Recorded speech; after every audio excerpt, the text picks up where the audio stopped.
The first thing I noticed wasn't the moving truck. It was the flower bed. My mother had planted those white hydrangeas 20 years earlier, lining the brick walkway that led to our family home in Maple Ridge, a quiet suburb just outside Columbus, Ohio. Every spring she insisted they were a symbol of fresh beginnings. That morning they looked like gravestones. I slowed my SUV as I pulled into the driveway. Two strangers were carrying my dining table through the front door while another man wrapped my grandmother's rocking chair in thick blankets. At first, I honestly believed I had the wrong address. Then I saw my younger brother, Ethan. He stood on the porch with a clipboard in one hand and a cup of coffee in the other, calmly directing the movers as if he'd lived there his entire life. "Ethan?" I called. He turned toward me without smiling. "Oh, you're early." "Early? What are you talking about?" Instead of answering, he glanced toward the front door. A second later, my mother stepped outside. She didn't hug me. She didn't even ask how my business trip to Chicago had gone. She simply held out a small envelope. "Here." I frowned. "What's this?" She looked away before answering. "Your keys won't work anymore." For a moment, I couldn't process the words. "What do you mean they won't work?" "The locks were changed yesterday." I laughed because it sounded too ridiculous to be real. "Mom, stop joking." "I'm not joking." The smile disappeared from my face. I walked past her toward the front door, pulled my keys from my purse and slid one into the lock. It didn't fit. I tried the spare key. Nothing. Behind me, the movers kept carrying my belongings outside as though I weren't even standing there. My clothes. My office. My documents. Everything I'd spent 12 years building inside that house was being packed into cardboard boxes without my permission. "What is happening?" My father finally appeared in the doorway. Unlike my mother, he couldn't meet my eyes. He stared at the ground before quietly saying, "It's time for you to move on." Those 7 words hurt more than a slap. Move on? I had helped pay the mortgage after Dad lost his construction business. I'd covered medical bills when Mom needed surgery. When Ethan dropped out of college for the 3rd time, I was the one who paid off his credit cards. Every Christmas. Every emergency. Every broken appliance. Whenever this family needed help, they called me. And I always came. "So you're throwing me out?" I whispered. Nobody answered. Instead, Ethan walked down the porch steps and handed me another piece of paper. "It's better this way." I looked at it. It wasn't a letter. It wasn't an explanation. It was a legal notice stating that I no longer had permission to enter the property. I stared at my own address printed across the top of the page. Then something caught my attention. The document listed the property owner. But it wasn't my father's name. It wasn't my mother's either. The name looked familiar. So familiar that my heart skipped a beat. Before I could read it again, my father quietly said, "You were never supposed to see that." My hands began to shake. I looked down at the legal notice again, certain my eyes had betrayed me. The owner's name printed across the page wasn't my father's. It wasn't my mother's. It was Margaret Collins, my grandmother. For several seconds, the sounds around me disappeared. The movers, the truck, Ethan's voice, everything faded into silence. That couldn't be right. Grandma Margaret had passed away almost 6 years earlier. "If Grandma still owns the house," I whispered. "Then why are you throwing me out?" Nobody answered. My mother folded her arms. "It doesn't matter anymore. It matters to me." My father rubbed the back of his neck. "There are things you don't understand. Then explain them." Instead of answering, he turned away. That hurt more than anything. My father had always been the one who fixed every problem. Growing up, he taught me how to ride a bike, replace a flat tire, even negotiate my first salary. Now he couldn't even look me in the eye. Ethan sighed impatiently. "You need to stop making a scene." I stared at him. "A scene? You've lived here long enough." I couldn't believe what I was hearing. "I've lived here because you all asked me to." Silence. When Dad's company went bankrupt, who paid the bills? No one spoke. When Mom had surgery, who stayed home for 6 weeks? Still nothing. When you crashed your truck 3 years ago? I looked directly at Ethan. Who bought you another one? His jaw tightened. That was your choice. No. My voice became steady. It became my responsibility because none of you would take yours. The air felt heavy. One of the movers quietly stopped taping a box, clearly pretending not to listen. Then I noticed something strange. A gray-haired woman across the street was watching everything from her porch.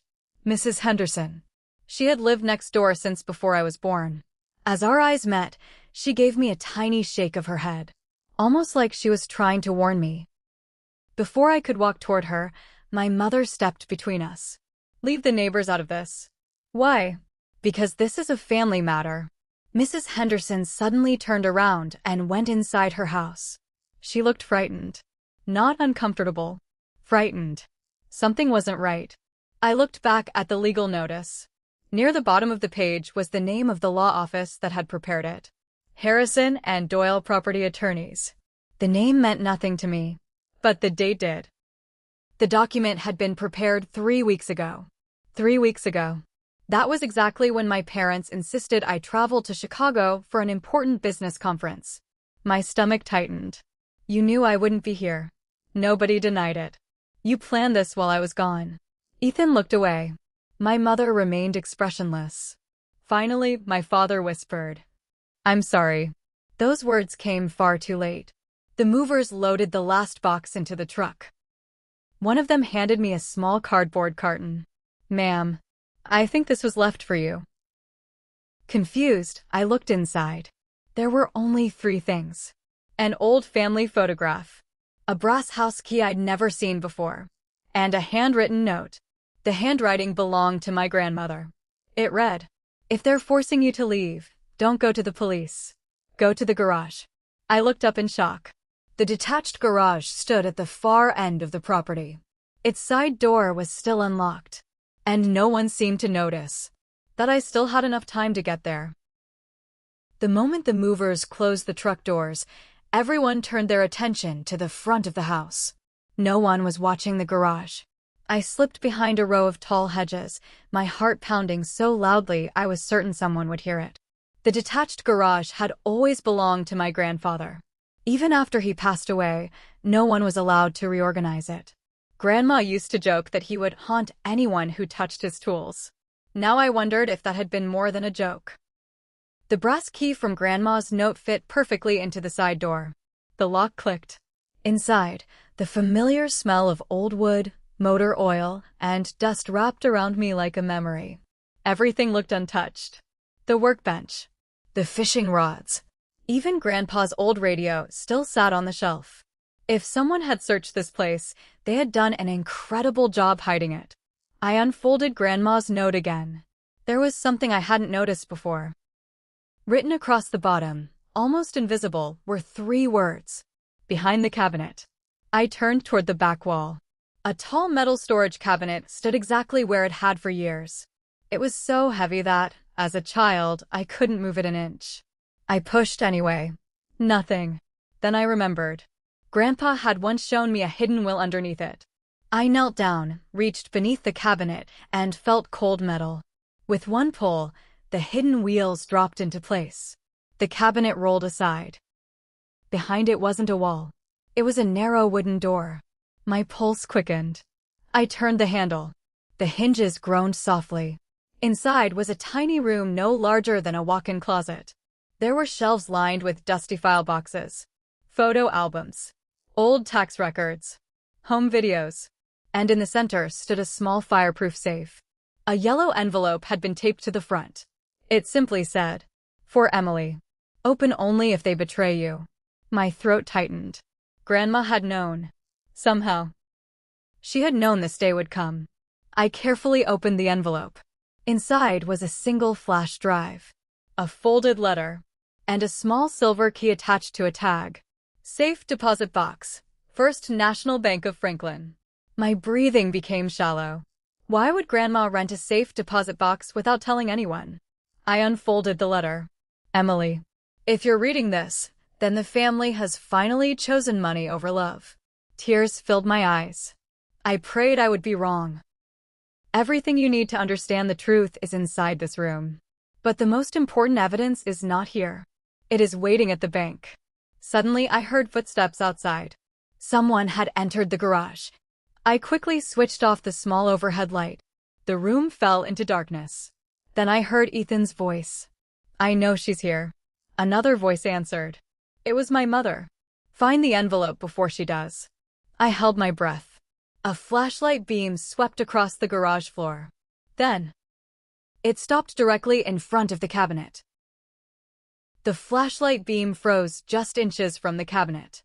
I pressed myself against the cold concrete wall, barely daring to breathe. Outside the hidden room, Ethan slowly approached. "I swear she came in here," he muttered. My mother's voice sounded tense. "Then keep looking." A second later, another sound echoed through the garage. A car horn. Long, sharp, impatient. "Dad, I found her SUV," he shouted from outside. The distraction lasted only a few seconds, but it was enough. Ethan cursed under his breath. "She's probably trying to leave." The footsteps hurried away. The garage door slammed. Silence. I waited another full minute before stepping out of the hidden room. My hands were still shaking. I stuffed the flash drive, Grandma's letter, and the silver bank key into my backpack. There wasn't time to search the file boxes. If my grandmother said the real evidence was in the bank, that was where I needed to go. I slipped out through the side door and crossed 3 backyards before reaching my SUV. No one noticed me. By the time my parents realized I was gone, I was already driving toward downtown Franklin. The First National Bank of Franklin hadn't changed in decades. Dark brick walls, large oak doors, an American flag waving above the entrance. Inside, everything smelled of polished wood and fresh coffee. A young receptionist smiled politely. "Good afternoon. How may I help you?" I placed the silver key on the counter. "I believe my grandmother rented a safe deposit box here." She examined the key. "May I have the renter's name?" "Margaret Collins."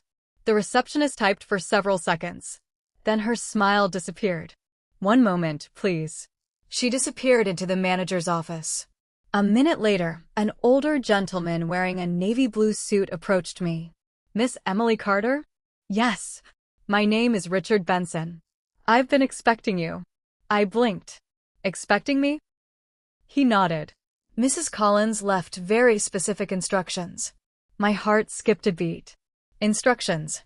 "If anyone other than you ever requested access to this box." He paused. "We were to refuse." My mouth went dry. "So, no one has opened it?" "Not since your grandmother came here 6 years ago." He led me through a heavy steel door into the bank vault. Rows of safe deposit boxes covered every wall. He stopped in front of box 314. "You'll need both keys." He inserted the bank's master key. I inserted Grandma's. The lock clicked. Richard quietly stepped outside, giving me privacy. Inside the box were only 4 items. A thick manila envelope, a leather-bound journal, a sealed USB drive, and a folded birth certificate. Confused, I unfolded it. The name at the top wasn't mine. It wasn't Ethan's either. It belonged to a little girl. Date of birth: 28 years ago. Mother: Sarah Collins. My mother. Father. The space was blank. I frowned. Who is this child? Then my eyes reached the final line. Adoptive parents: Margaret and William Collins. I felt my knees weaken. That couldn't be possible. Margaret and William were my grandparents. If they had adopted this little girl, then she wasn't my sister. She wasn't my cousin. She was my mother. Suddenly, the journal slipped from my hands. A folded photograph fell onto the floor. I picked it up. It showed my grandparents standing beside a teenage girl. She couldn't have been older than 16. She was holding a newborn baby. On the back, written in Grandma's handwriting, were 8 words. The day Sarah begged me to raise her daughter. I stared at the baby. The tiny pink blanket. The familiar birthmark on the baby's shoulder. The same birthmark I had carried my entire life. I couldn't stop staring at the photograph. The tiny birthmark on the baby's shoulder was identical to mine. There was no doubt anymore. The child in Grandma's arms was me. My hands trembled as I reached for the leather-bound journal. The first page was dated nearly 29 years earlier. In Grandma Margaret's neat handwriting, it read, "Today my daughter became a mother. She is only 16. She is terrified." I swallowed hard. The next paragraph made my heart ache. Sarah begged me to tell everyone the baby was mine to raise. She said she couldn't give her daughter the life she deserved. I closed my eyes. Everything I believed about my childhood was beginning to collapse. I had always thought my grandparents simply lived nearby. But according to this journal, they had raised me. I turned another page. There were photographs of my first birthday, my first steps, my first day of kindergarten. In every picture, Grandma and Grandpa were beside me. My mother appeared only occasionally and always standing farther away, almost like a visitor. Then I reached an entry dated 15 years ago. Emily asked me today why Sarah calls me Mom. I lied. I told her it was an old family joke. A tear rolled down my cheek. Grandma had carried this secret for years. Not because she wanted to. Because someone had forced her to. Then I found another envelope tucked between the pages. Across the front, Grandma had written, "Read this only after you learn who your mother really is." Inside was a single handwritten letter. "Emily, your mother loved you from the moment you were born. Never doubt that.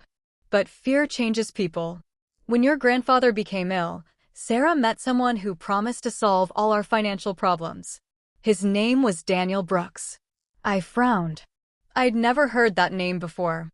Daniel convinced Sarah that selling the house was the only way to survive. When I refused, he began manipulating her. Eventually, he convinced her that the property should belong to him. My pulse quickened. Daniel Brooks. Who is he? I hurried back to the birth certificate. Father. Blank. Then I noticed something I had overlooked. Tucked beneath the certificate was a folded newspaper clipping. Local businessman Daniel Brooks charged with real estate fraud. The article was almost 20 years old. According to the report, Brooks had been investigated for forging ownership documents and manipulating elderly homeowners into signing away valuable property. The case had collapsed because the key witness disappeared before trial. A cold chill ran through my body. Suddenly, everything made sense. This wasn't only about family. Someone had been trying to steal my grandparents' home for decades. Then my phone vibrated. Unknown number. I hesitated before answering. "Hello." For several seconds. Silence. Then an elderly woman's voice whispered, "Emily." I froze. It was Mrs. Henderson. "The police are at your parents' house." "What happened?" "They found your father's office." My heart raced. "And Emily." Her voice broke. "They found another will." Before I could ask another question, the call disconnected. I drove back toward Maple Ridge as fast as I could. Police cruisers lined both sides of the street. Red and blue lights reflected across the quiet suburban homes that had once felt so safe. Neighbors stood on their front lawns, whispering to one another. The moment I stepped out of my SUV, Mrs. Henderson hurried toward me. She grabbed my arm. "Emily, don't let them see everything you have." "What happened?" She glanced toward my parents' house before lowering her voice. "They searched your father's office." "What did they find?" "A locked filing cabinet. And inside." She hesitated. "I only heard pieces of it, but one officer mentioned another will."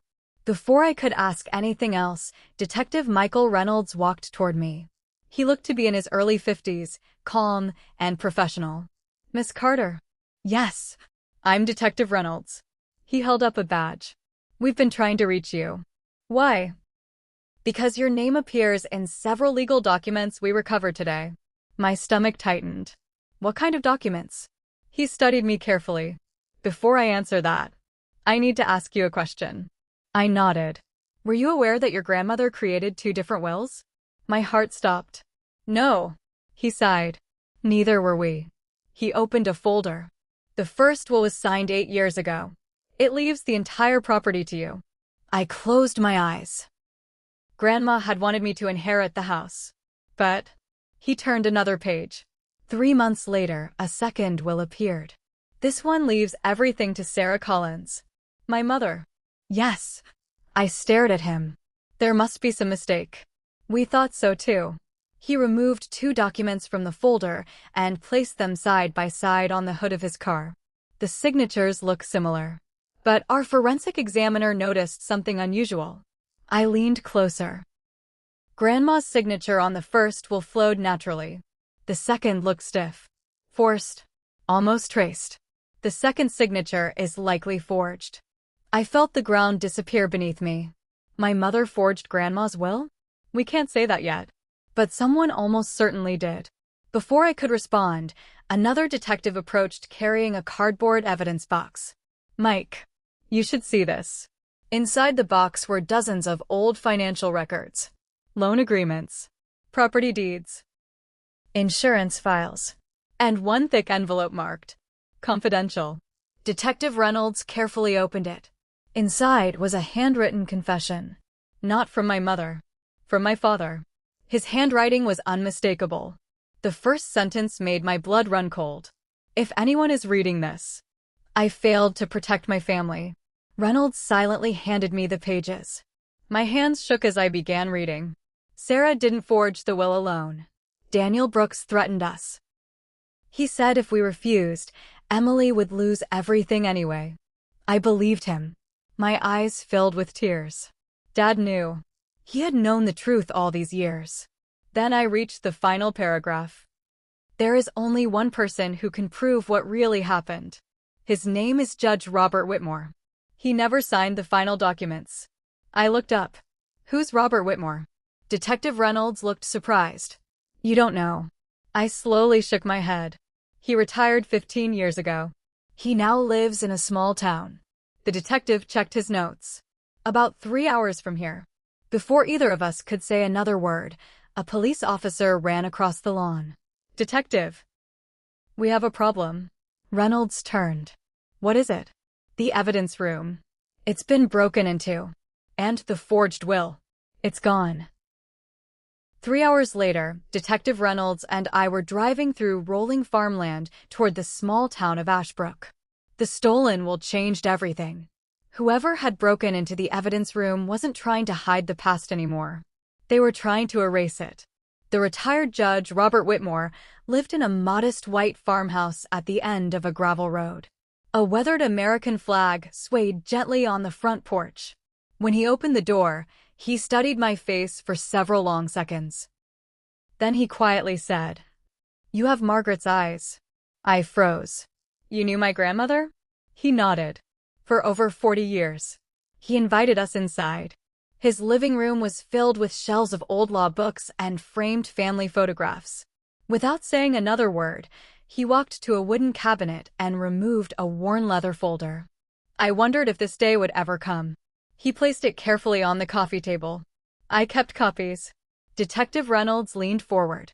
Copies of what? The documents I refused to approve. He opened the folder. Inside were notarized contracts, handwritten notes, and one unsigned deed. At the bottom was the name Daniel Brooks. Whitmore sighed. 20 years ago, Mr. Brooks tried to transfer your grandparents' property into a company he secretly controlled. How? I asked. By convincing your mother that signing a few papers would protect the family. I felt sick. So she never understood what she was signing? The judge shook his head. No. But Daniel did. He pointed to another document. I refused to certify this transfer because the signatures didn't match. Legally, the transaction was invalid. Then why didn't anyone stop him? I asked. Whitmore lowered his eyes. Because the very next week, I suffered a heart attack. I retired. The case was reassigned. He paused before continuing. And somehow, the forged paperwork was approved. Silence filled the room. Then Detective Reynolds noticed another envelope inside the folder. Across the front were the words, "To Emily only after the truth is known." My hands trembled as I opened it. Inside was Grandma Margaret's final letter. My dearest Emily, if you are reading this, then justice has finally begun. Never hate your mother. She made terrible choices, but fear guided every one of them. The person who destroyed this family was never Sarah. It was Daniel Brooks. I swallowed hard. The letter continued. Everything I own belongs to you. Not because of money. Because you were the only one who loved this family without expecting anything in return. Tears blurred the words. At the very bottom of the page was Grandma's final request. Go home. Open Grandpa's old toolbox. The last surprise is waiting there. That evening, police officers accompanied me back to the house. For the first time in weeks, no one tried to stop me from walking through the front door. The house was quiet, almost empty. I walked straight to the garage. Grandpa's red toolbox was exactly where he'd always kept it. Inside were old wrenches, screwdrivers, and one small velvet box. I slowly opened it. Inside lay a simple gold key. Attached was a handwritten tag. Home is yours now. Behind me, I heard my father's voice. Soft. Broken. I'm sorry, Emily. I turned around. For the first time in years. He wasn't asking for money. He wasn't making excuses. He was simply a father who finally understood the cost of his silence. I walked toward him. For a long moment, neither of us spoke. Then I quietly said, I forgive you. But forgiveness doesn't erase the truth. He nodded, tears filling his eyes. I know. Outside, the evening sun settled over Maple Ridge. The same white hydrangeas lined the brick walkway. Only this time, they no longer looked like gravestones. They looked exactly as Grandma had always promised. A new beginning.